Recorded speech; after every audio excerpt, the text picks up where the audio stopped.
Everyone loves a strange business story. In this case, the claim is a company generating about $833,000 per month, selling old love letters through a subscription service. Yes, love letters.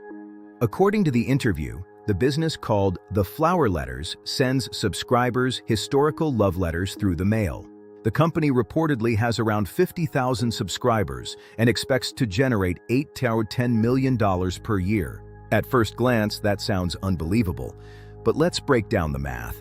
If a business makes $833,000 per month with about 50,000 subscribers, that means the average customer must generate roughly $16 to $17 per month.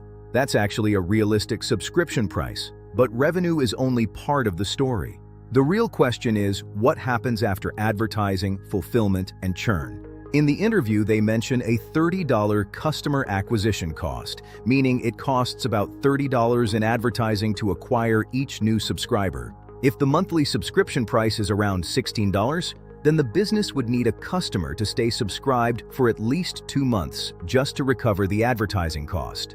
And that doesn't include printing and packaging, postage, fulfillment labor, payment processing, and customer service. Subscription businesses depend heavily on retention. If customers stay subscribed for many months, the model works. If they cancel quickly, the economics fall apart.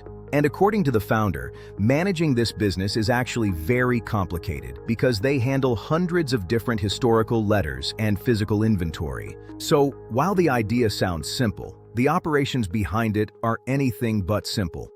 Which raises the real question: is the success coming from old love letters, or from building a strong subscription brand with effective marketing and retention? Because those are two very different businesses. Would you subscribe to something like this? Historical letters, history, chalk storytelling content, or something completely different? Curious what people think. That's the reality check.